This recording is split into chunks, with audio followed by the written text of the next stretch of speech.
I'm so delighted to introduce my guest today, jazz guitar virtuoso and legend and composer Jimmy Bruno. At the age of 19, Bruno became the youngest member of the Buddy Rich Orchestra touring the world, and this led to engagements in the orchestras of Frank Sinatra, Anthony Newley, Doc Severinsen, Lena Horne, and many more. Over the years, he has shared the stage with a who's who of legendary and highly regarded musicians: Joe Beck, Bobby Watson, Jack Wilkins, Tal Farlow, Howard Alden, Christian McBride, and many more. He's recorded over 13 critically acclaimed CDs, including Sleight of Hand, Like That, and Polarity with Joe Beck, and his most recent CD, Maplewood Avenue. DownBeat Magazine in 2009 named Jimmy as one of the top 75 guitarists of all time.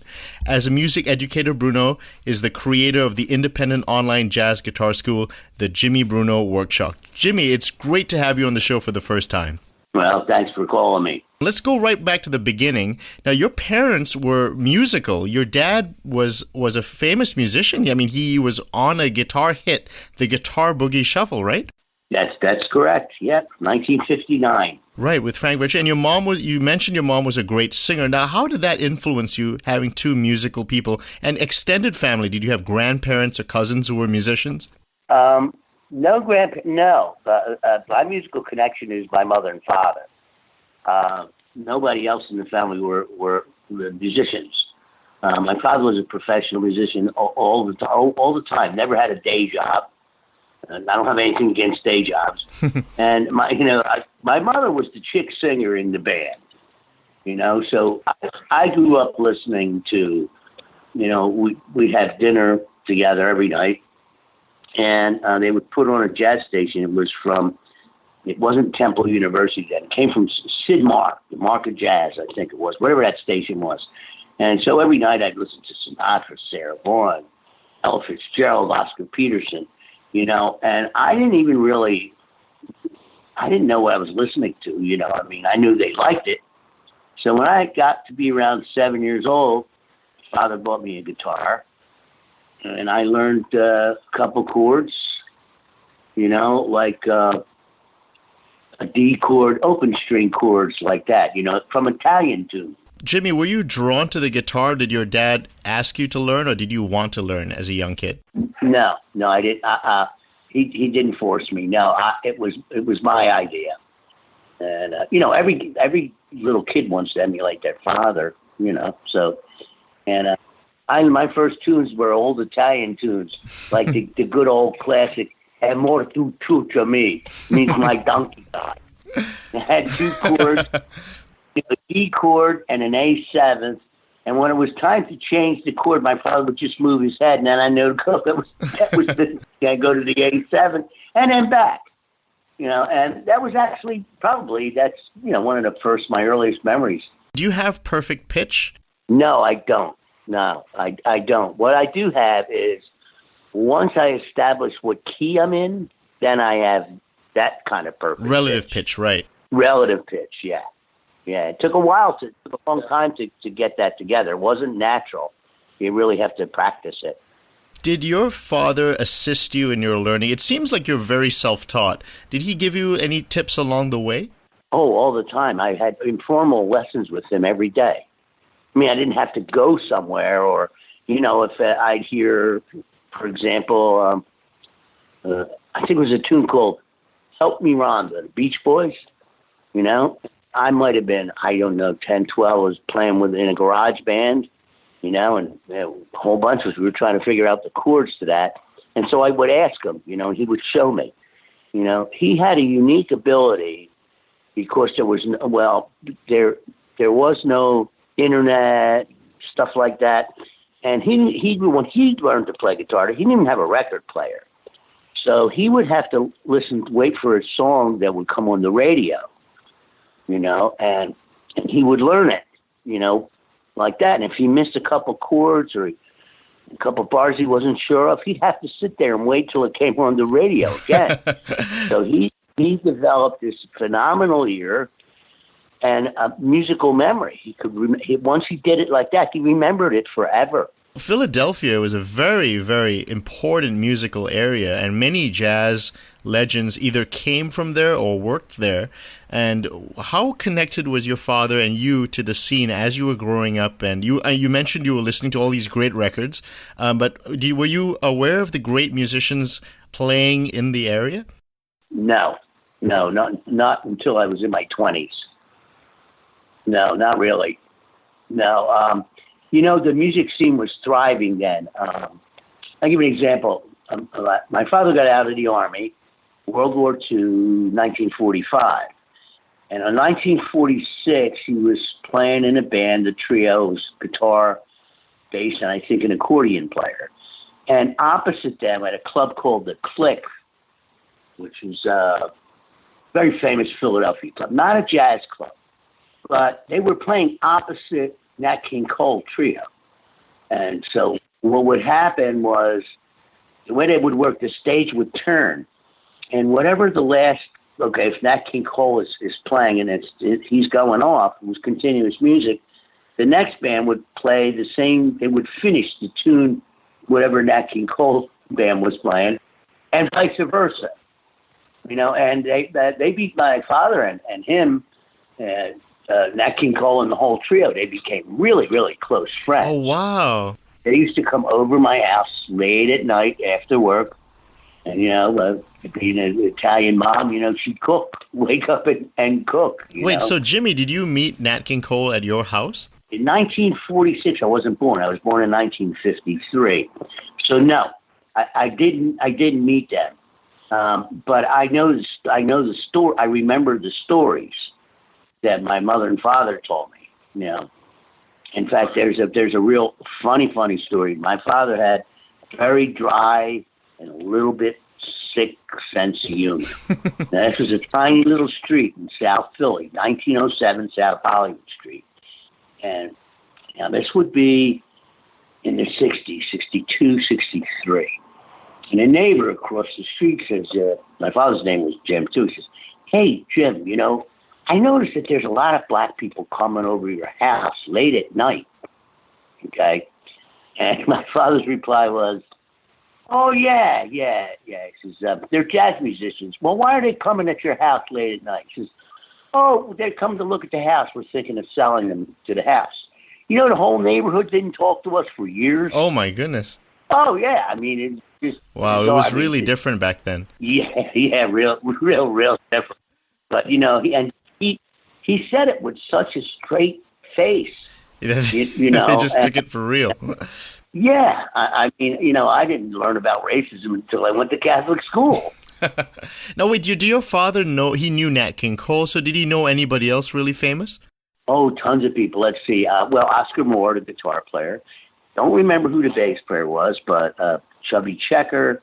The list goes on and on and on. That's amazing. So a lot of those bands from the 50s to 60s, Eddie Holman, and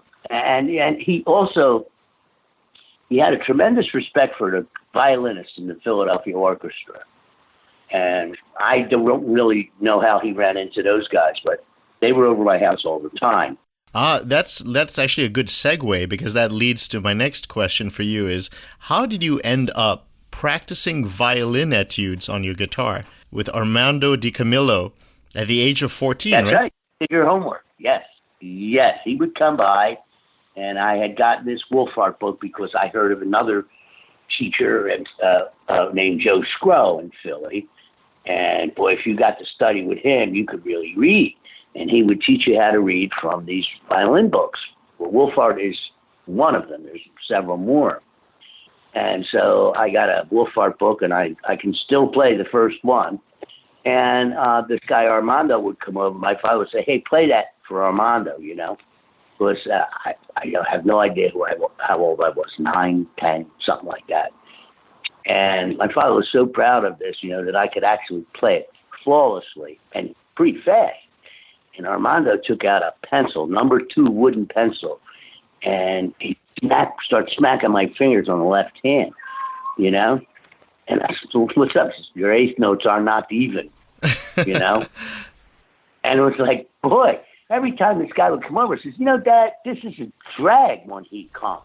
Because it hurt like hell, But I'll tell you, after a couple months of that, my eighth notes were really even. Now, was he a classical musician straight in through, Armando? Oh, yeah. Yeah, from the old school. Really the old school. In those days, there was a book called Rhythmical Articulation by Pasquale Bona. And if you wanted to play an instrument in that time, you had to sight sing, do, re, mi. You had to sight sing the music first. And then they would figure out what instrument to give you. Oh, my goodness. Yeah. Music education sure took a dump the way it is now.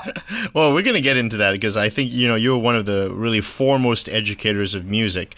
But before we get to that, let me ask you studied jazz improvisation with the local Philly-based legend Al Stauffer at the age between 16 and 19, and even sometimes by mail, I guess, when you were touring, right? Yes, when I went on the road with Buddy Rich. Okay, so before that, did you improvise at all? Did your dad show you how to improvise on jazz? You listened to those recordings? A little bit, mostly listening to recordings, but a little bit.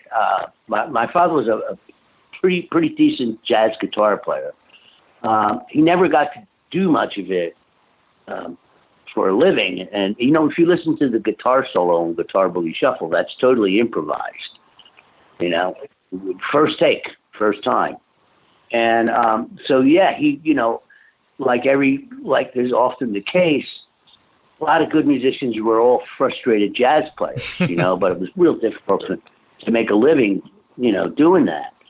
And so I heard a record by a guy named Hank Garland, Jazz Wins from a New Direction.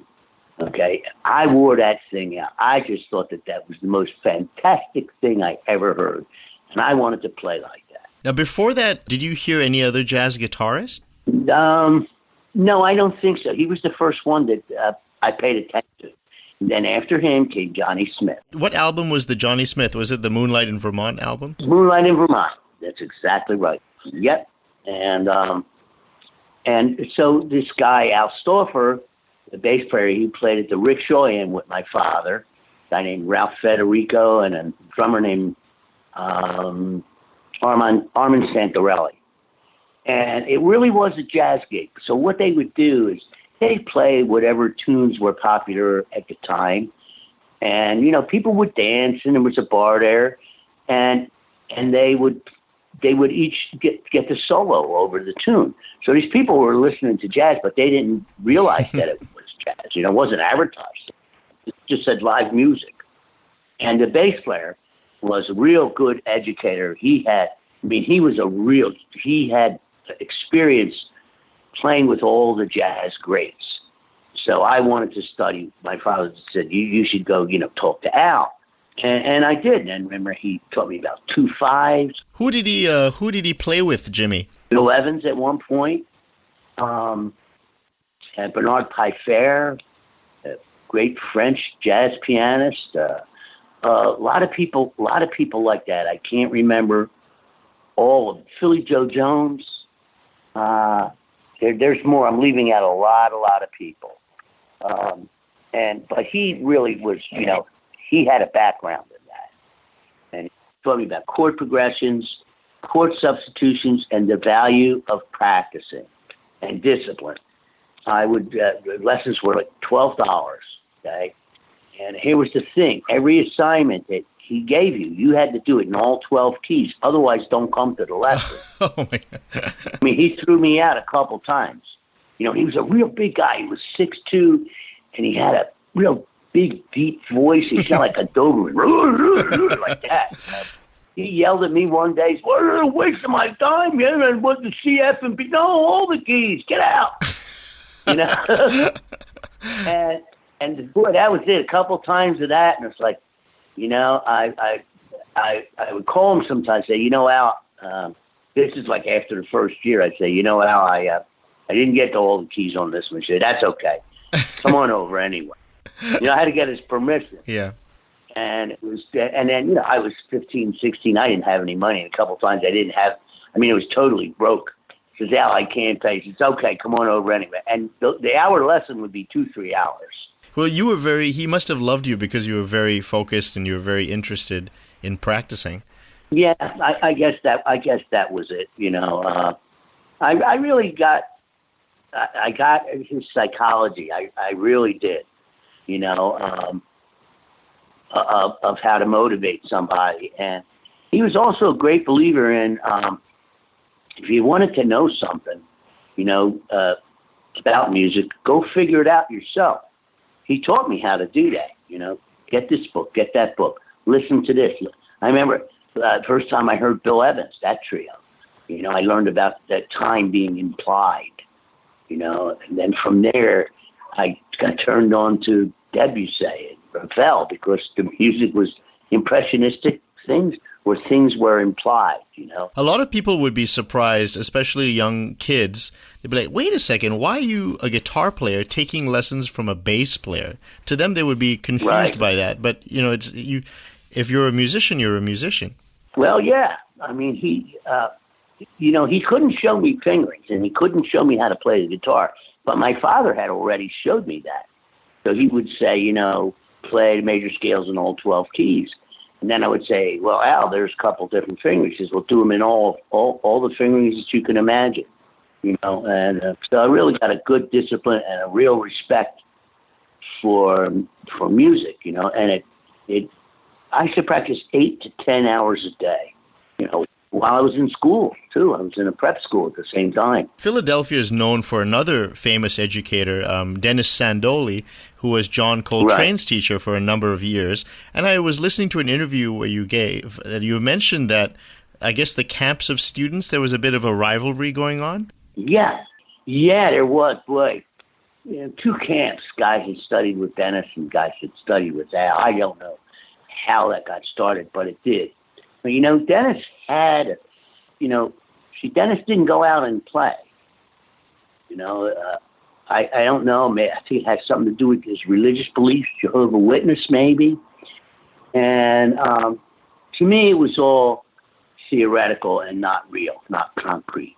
You know, and so I was never attracted to that. Did you know him personally? Never met him. I talked to him on the phone one time. And that was it. I don't know that much about him. I know that, you know, some people that have took lessons with him turned out to be pretty good musicians, but very few, you know. And, you know, he also, all Dennis did was teach. And, you know, John Coltrane took a couple lessons with him. He didn't study with Dennis Sandoli. You see what I mean? A little bit of hype there, I think. The only person that knows for sure is Dennis, and he's gone. You know, I have respect for him. I mean, to be able to, you know, I mean, people from all over the country would come through Philly to take a lesson with him. You know? So, I mean, hey, that's pretty good accomplishment. Now, you mentioned you were using violin books. Can I ask you two questions? Are you a good sight reader? And on the topic of reading, what's your opinion of guitar tablature? Oh, it's useless. It's useless. It's harder to learn. It's easier to learn how to read music than it is tab. That's a real mistake.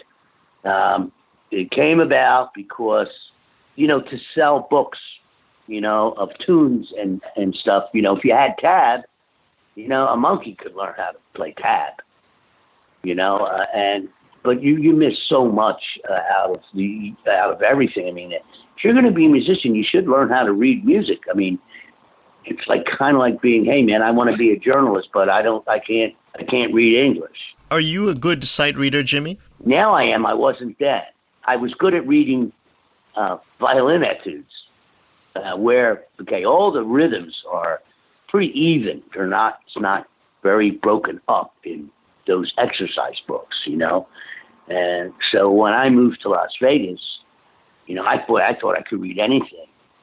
Then, you know, now I never read a show before in my life.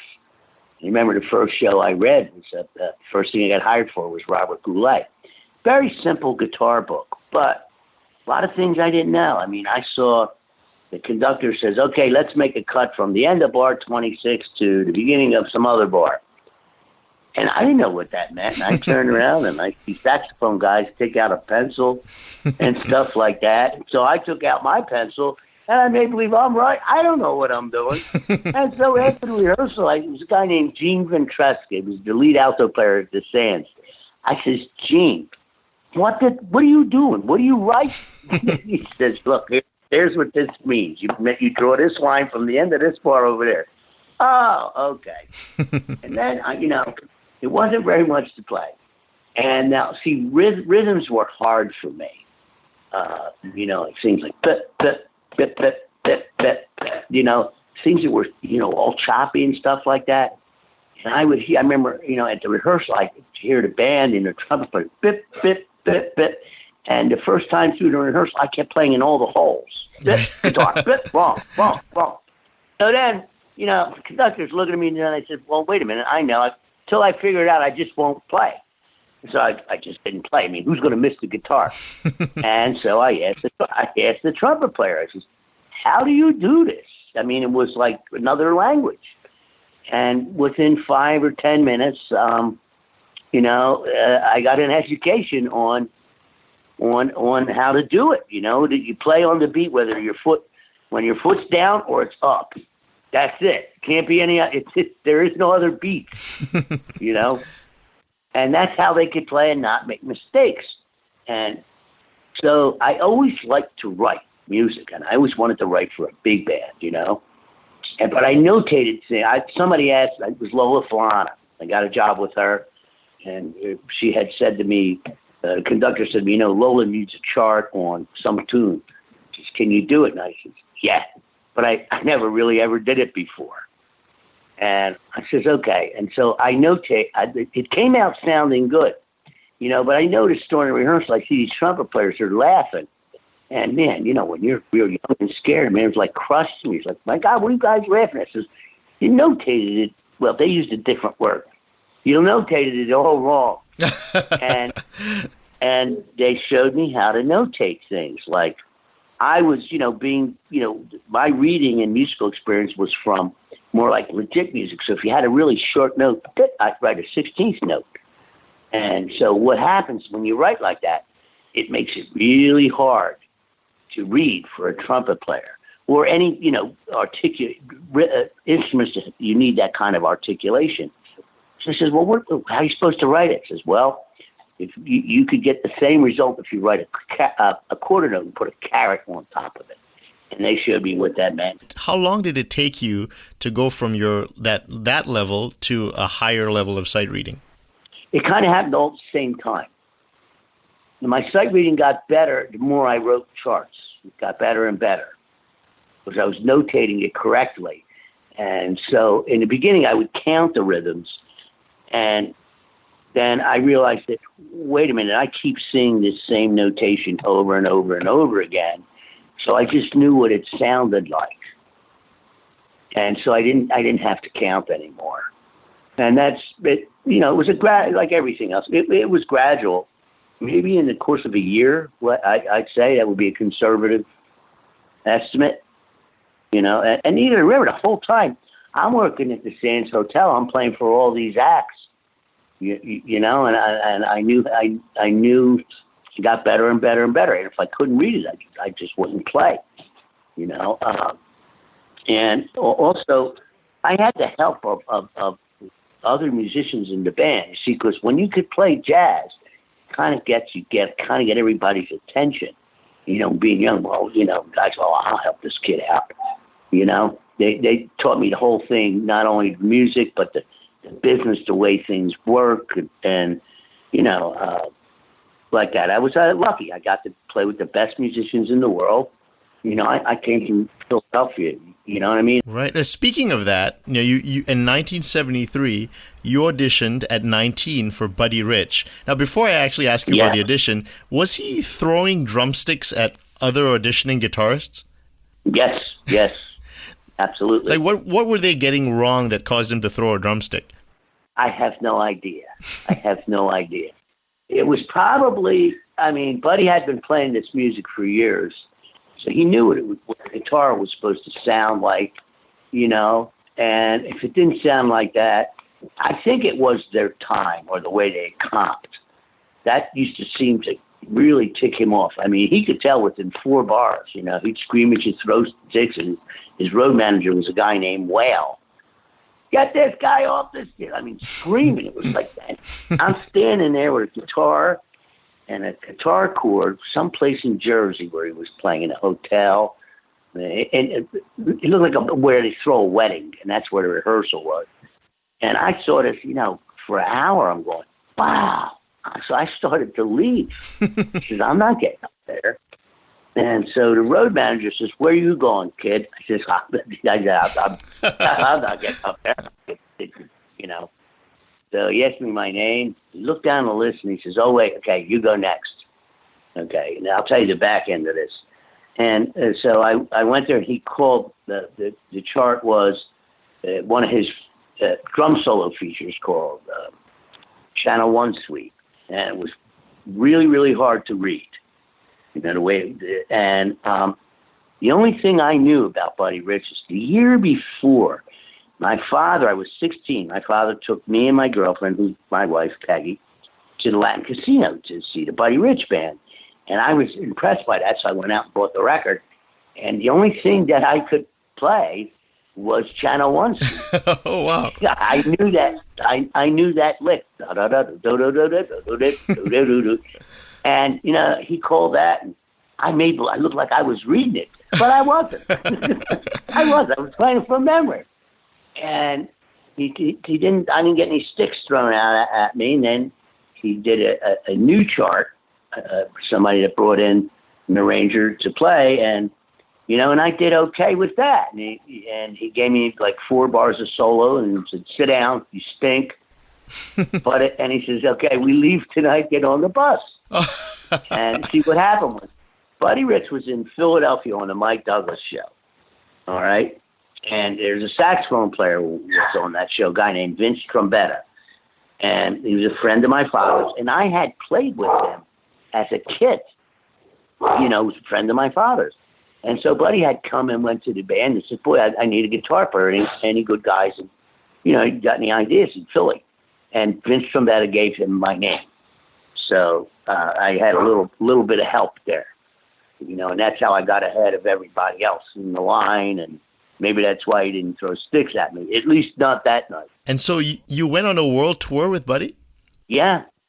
Yeah, it started in the United States. We went from Philadelphia to California, the first leg out.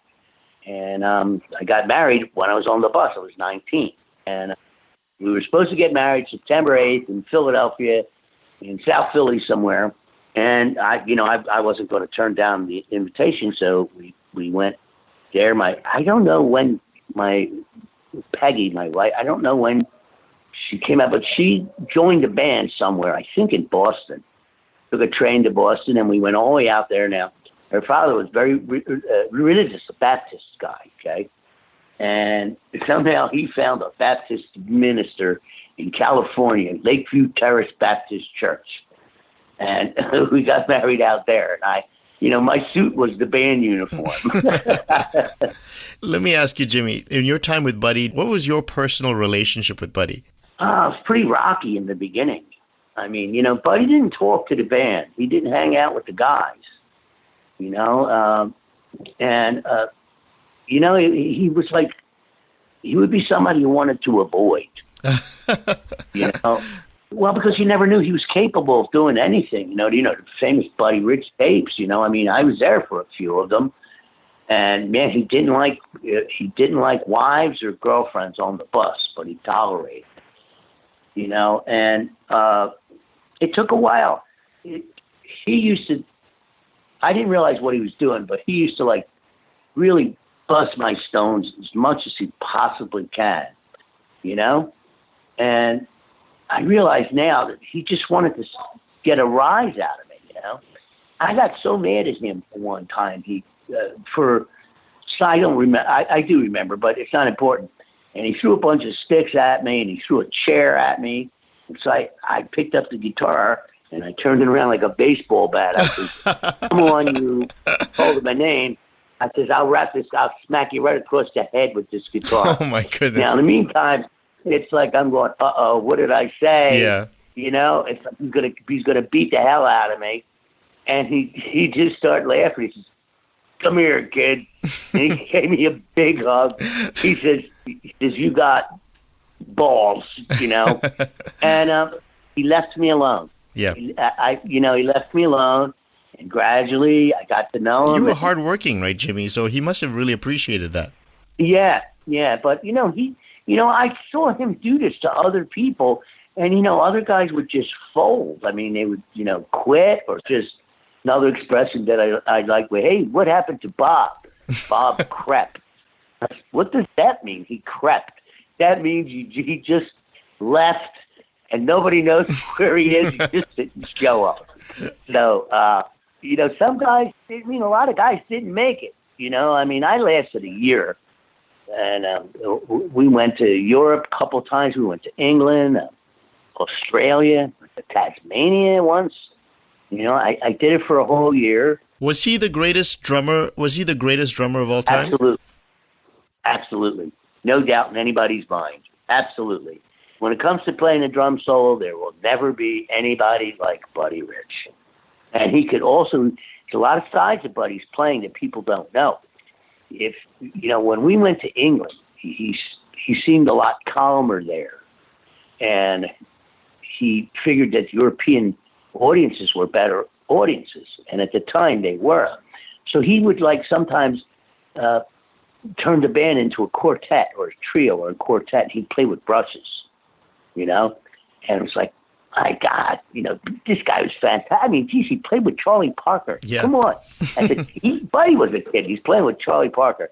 So there's a big side of Buddy that people don't know about his drumming, and also about him as an individual. He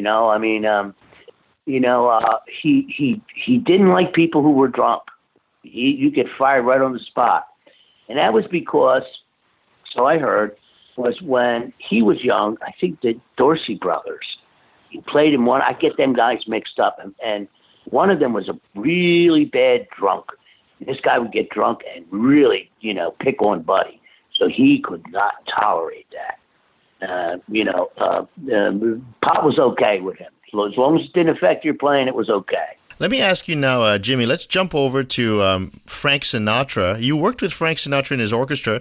How long was that experience? What was that like? Did you get to meet Frank? Well, no. See, first of all, I only played for Frank Sinatra 3 or 4 times. I never worked directly for him. Here's the way it worked. I was living in L.A. at the time, and there was a contractor there, the guy that hired musicians, named Joe Saldo. And that's another long story. But anyway, Frank Sinatra was going to Palm Springs, where he lives, and he had a job, a concert to play for Acura when the car came out, the Japanese car company. And so Frank Sinatra called this guy, or however that chain of events goes, and he says, I need a band to come from I want L.A. studio musicians, to come to Palm Springs and play for an hour, concert like that. And that's how I got the call to do that. And I'll tell you, in the meantime, I had played for just everybody that went through Vegas. So being starstruck, I was kind of immune to that. But him, wow, I'll tell you, it was, he didn't show up at the rehearsal. He didn't show up. His music was so easy. You got to remember, I've been listening to those charts since I was a little kid, Yeah. And I knew most of the tunes, so I really didn't have to read. It was so simple. And the concert was at 8 o'clock. He came at 10 of 8. And, I'm on the stage. I still didn't see him. The only time I saw him was the first time I saw him was he walked out on the stage. And it was like, wow, there he is, And during the show, he says to me, hey, kid, do you know Girl from Ipanema? Yeah. And I said, yeah. And then I'm thinking to myself, boy, I hope he does it in this key that I know it in. And he did. So the conductor says, I'm sitting there, and he says, well, give him an intro. So I gave him I played the simplest thing it could possibly play. And for a long time of that arrangement, it's just guitar and him, and then the band comes in, and it really impressed him, scared the hell out of me. Jimmy, let me ask you, were you able to transpose songs easily? Was it harder back then, and did it take you a while to develop that? Wow, no, I wasn't real confident at that time.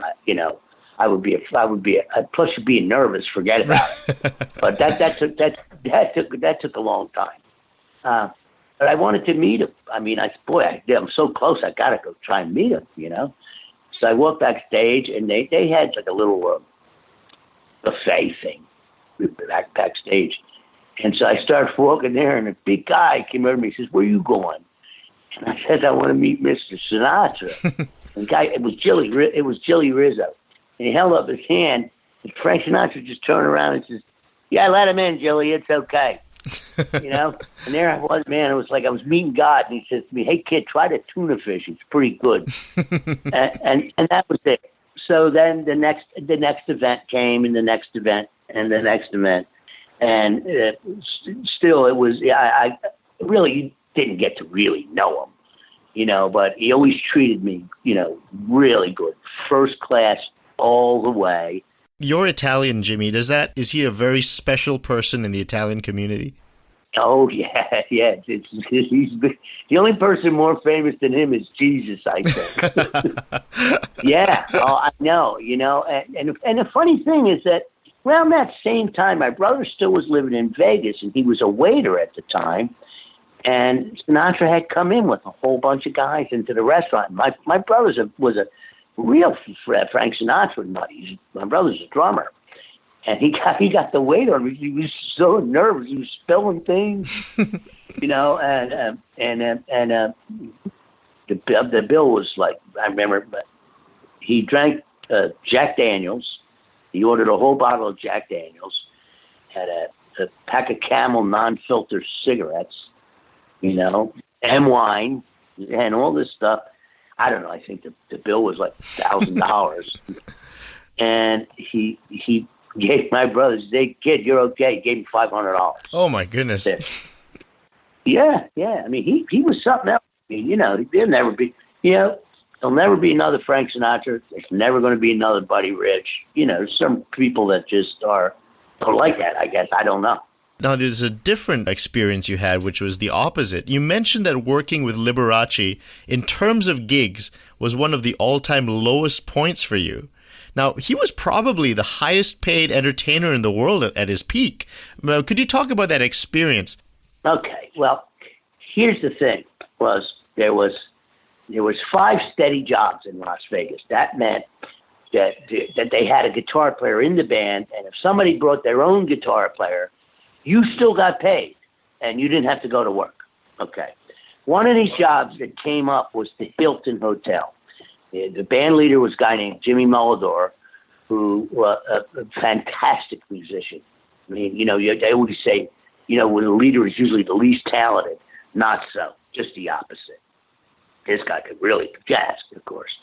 And I got the gig from him, and, and he told me, he says, "Now, you got to play Liberace about 30 weeks out of the year." And that was the downfall that was the fly in the ointment. Nothing against Liberace, but the music was very, very simple. I mean, not challenging at all. He hadn't changed his act in 30 years. Okay. And to say that it was boring, it was past boring. Okay. And the show went exactly 1 hour and 58 minutes, twice a night, right? Because if it went 2 hours, if it went past, you got paid overtime. He had it down. It was so boring that the guitar player before me, a guy named Tony DiCaprio, he drew little clocks every 8 bars underneath the measures. And there was a first show clock and the second show clock. And I'll tell you, it was spot on. If you look at the clock on the music and you looked at your watch, it was like right there. And he was always treated me really, really good. Did you get to talk to him and hang out with him? Not a whole lot. I mean, the most I would pass him in the hallway downstairs, because the dressings were downstairs, and I go, "Hi, Lisa. Hi, James. How are you, James?" You know, and Yeah. that was the extent of it. You know, but you know, he was a pretty good guy. I mean, you know, he didn't bother anybody. You know, some of those acts that you had to play for, some of them could be the biggest. I can't say the word. Yep. That wouldn't be appropriate, but Right. You know what I'm saying. I mean, like, you can't believe that the amount of ego, you know, but not him, not at all. He was a real gentleman, and very, very professional. You know, nobody could, you know, feel good 7 days a week. You get colds, you get a fever, you're sick. He never missed a performance, ever. And that's not easy to do. Your time is short. I want to jump to one of your guitar heroes who was an inspiration for you. You mentioned earlier Hank Garland, and this is what Hank Garland said about you. You couldn't say Jimmy Bruno is grand or great. He's all of those. He is the tops. Now, that is really great, an endorsement from one of the all-time greats. Yeah, well, I'll tell you, I got to meet him in Florida. He was living down in Florida. He's a country guitarist who could play everything. Yeah. He came out with this record, and it just blew all the jazz guys, Howard Roberts, Tal Farlow, it just blew them all away. It was like, my God, who is this guy? You know, and I got to meet him, and I got to know his family. I'm still in touch with them daily, pretty much. You know, and I played a couple things for him off his records, you know, and then he'd say, "Hey, do you know this one from that record?" And of course I did.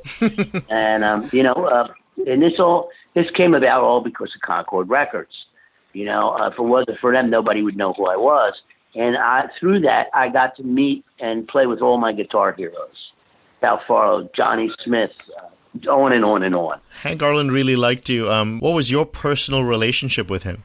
Well, you know, he had a really serious brain injury, you know. From a car accident, right? Yeah. There's a lot of controversy over that. But anyway, it was difficult for him to talk. You know, I mean, I got more out of him from his body gestures, you know. He'd give me hugs all the time, you know. He'd wrap his arm around my neck, you know, stuff like that. His speech was affected by the car accident. And he lived a long time. And I got to meet him, his brother Billy. Told me, I got more out of his brother Billy. He told me about the Birdland guitar, and you know, all this other stuff about him. You know, and a real true guitar hero of mine. You know. Yeah. Now you mentioned Tal Farlow, who's a monster guitar player. Yeah. Now, what was it like playing with him and meeting him and your friendship with him? Yeah, it was really terrific. It was his 75th birthday party. It was a jazz festival in New Jersey, and it was in honor of Tal Farlow. And I got to meet him, and he says, "Boy, Jimmy Bruno, you've been on my mind," you know.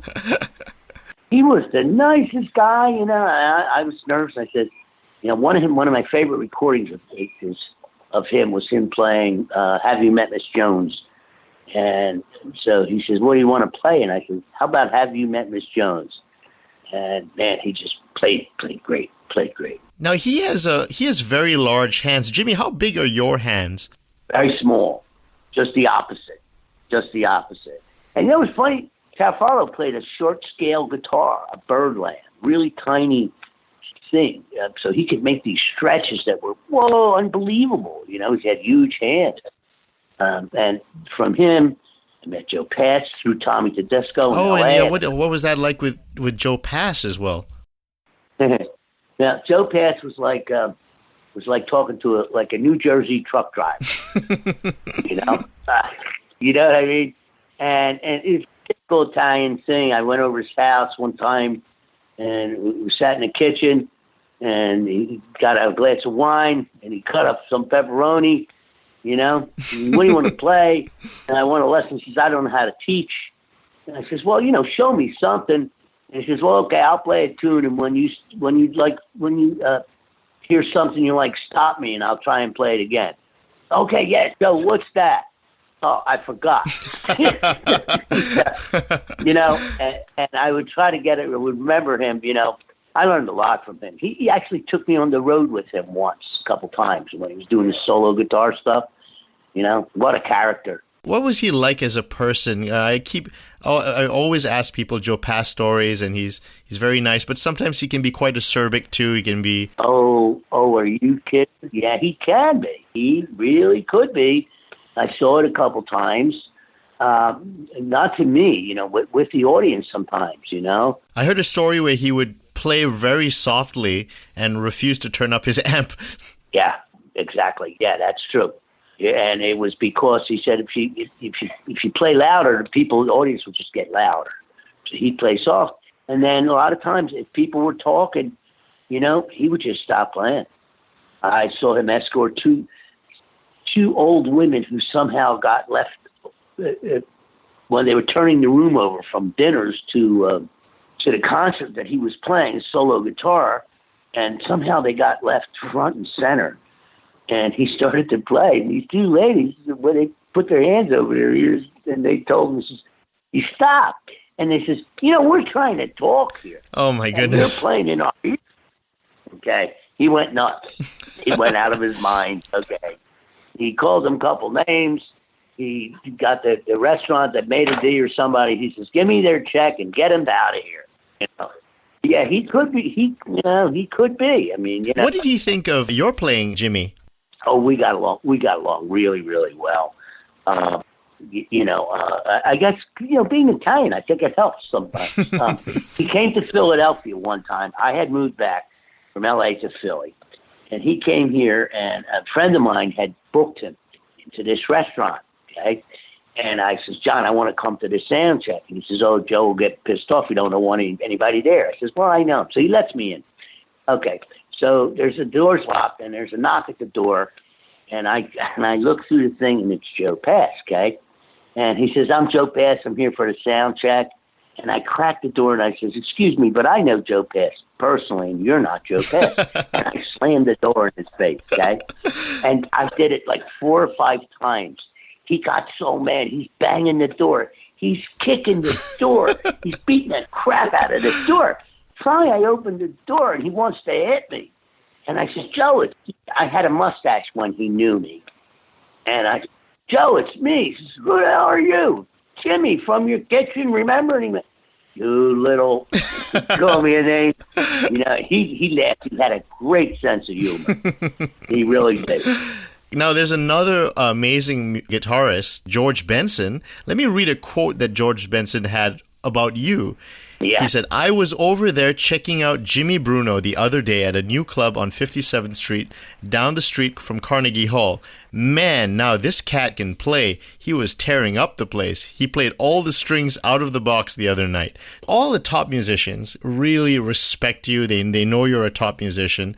Are you good friends with George? Do you know him well? Or what's your relationship like with him? Yeah, he's just been a real good friend. He came, the guy who booked me in there, a guy named Charles Carlini, very influential in my career. He's the guy that brought me to New York. And I was playing in it was a place called the Zinc Bar. Nothing special. And Charles said, "George is coming tonight." And I said, "George who?" And he said, "Benson." And I saw him. The bass player was Craig Thompson. I said, "Craig, George Benson is coming." And he says, "Yeah, George Benson is going to come to this dump." Sure enough, in the middle of the set, in walks George Benson. I was like, "Oh my God!" It was he came. Russell Malone was there. He's good friends with Russell, and I've been friends with George ever since. He's just a regular guy. And boy, he can. I'll tell you, people give him a lot of hard time. "Oh, he's sold out." Well, I think that's all BS. He can outplay any jazz guitar player. One of the best. I'll tell you, he's smoking. And he started out as a singer. Yeah, that's right. Now, Jimmy, since time is running out, what I like to do at the end is just ask some quick, fun questions. Just a hot seat. This is not serious at all. Whatever comes to mind. Okay. So I'm going to start off with, who are your top 3 jazz guitarists? Go. Hank Garland, Johnny Smith, Joe Pass. All right, top 3 jazz pianists. Oscar Peterson, Bill Evans, Art Tatum. Top 3 jazz drummers. Buddy Rich, Max Roach, Elvin Jones. Top 3 bass players.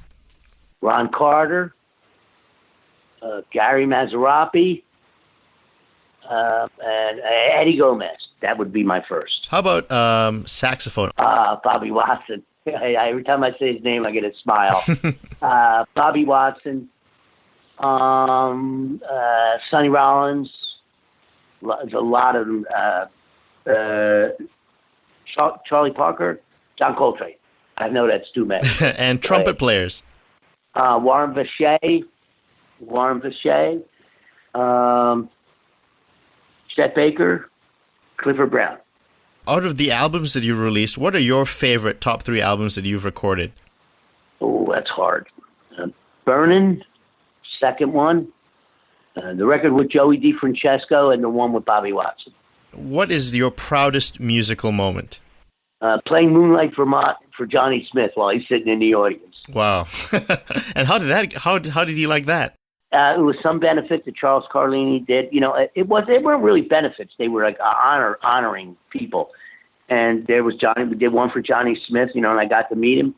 And I said to him, what do you want me to play? He says, I'd like to hear you play Moonlight in Vermont. He says, because I heard it on your first CD. He says, can you play that? And it's like, and he just loved it. He just loved it.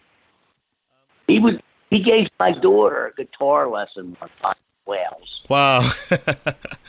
Yeah, she was like 6 or 7. Let me ask you a question. A different question now is, what's your opinion between what people term economy picking versus alternate picking? I think they're both misnomers. The guy that came up with, he didn't have a name for it. It was like a guy named Joe Scrow in Philly. There was in other words, this is how you do the picking on the guitar. He didn't have a name for it, and it was like this. And basically what it is, if you're going to a higher string, it's a downstroke. If you're going to a lower string, it's an upstroke. That's it, very simply.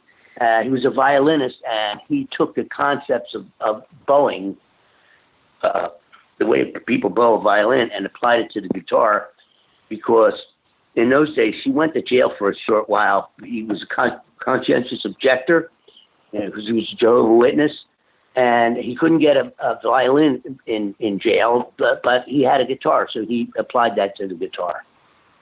And that's a lot of people claim that they invented it. Not so. Also, Chuck Wayne also had that same approach. Now, Jimmy, you're well known. Everybody knows you for having this flawless technique. How do you develop that perfect technique? Practice. 8 hours a day. Violin study. That's it's not. Here's what I say about that. It's not for everybody, because if you can already play the guitar, I wouldn't recommend that you switch, because a lot of people, I've been teaching a long time, and a lot of people ask me that, and when I show them how simple it is, the idea, the concept is very simple, but it's like going back to day one, like Mel Bay, So I don't recommend it if you can play, and it's not necessary. There's tons of guitar players that have fantastic technique, and they don't use that picking, so it's not the beginning and end of all that. And actually, another next follow-up question is, what is your opinion of chord scales and that whole Berklee method of teaching improvisation? Total BS. I've not met one musician that ever talks about it or mentions it on the bandstand. It's only true, what they teach is only true in the book. In reality, it's not even close. There was the great Barry Harris. There's a video of him just going down on modes, and it's very refreshing because it shows that there's another way. I agree with him 200%. Absolutely. He even says in one of the videos, he says, yeah, I'm not a very popular guy when it comes to teaching in colleges. Well, I think Jimmy Bruno is one of the top music educators. I mean, he really knows his stuff. He's widely admired by all of the best players. He's really one of the great, I wouldn't say even just guitarist, I mean just a musician in the total sense, because he has such a command of music, and what a teacher you are. Let's end off on this question, Jimmy. As a teacher, a music educator, what's your best advice for somebody who wants to just be a good musician? Like what's the best general advice you can give to somebody to be a good musician? Burn the real book, stay away from theory and scale people, and play with the best musicians you can, and use your ear. That's you have to develop your ear. Music is sound. If you don't have an ear, you might as well shovel coal. And really quickly, how do you develop a good ear? Listening and getting a guitar and sit around and watch the television, and whatever music you hear on the TV, be able to play it. Start like that. Perfect. That's what I did. I can only tell people the way I did it. You know, there's lots of other ways to do it. Well, yours is the right way, incidentally. Oh, thanks. That's appreciated. There's many ways, but yours is the right way. Now, I want to end off by just mentioning the Jimmy Bruno Workshop, a really wonderful online jazz guitar school. Jimmy, do you want to mention any upcoming shows or albums you're recording or any projects? Well, I did. I just recently did a record with Frank Vignola. It's on True Fire. It's in download form. I just recently recorded a record with one of my local guys who was a friend of my parents, great guitar player, a guy named Sonny Troy. I don't have a release date on that, but it's soon. The next thing that's coming up, I'll be at the Iridium sometime in May. I don't have a date. And also at the end of August, there's a clinic and a concert with Frank Vignola, James Cirillo, Gene Bertoncini, and a couple other guys. And you can go to jimmybruno.com. Right. I also have a YouTube channel there. It's not for everybody. There's a lot of foul language on it. It's like you're hanging out with a guy on the corner in South Philly. We'll put an age restricted. Yeah, absolutely. Yes, please do. Well, the great Jimmy Bruno, I mean, he's really one of the legends of guitar. He's really a master guitar player and a wonderful educator. I really encourage people to listen to him. He's really one of the best teachers in the world. He really knows his stuff, and he's really learned it, the natural way. Jimmy, thank you so much for being on the show. All right. Keep in touch, Nick. All right? Thank you, Jimmy. Okay. Thanks again.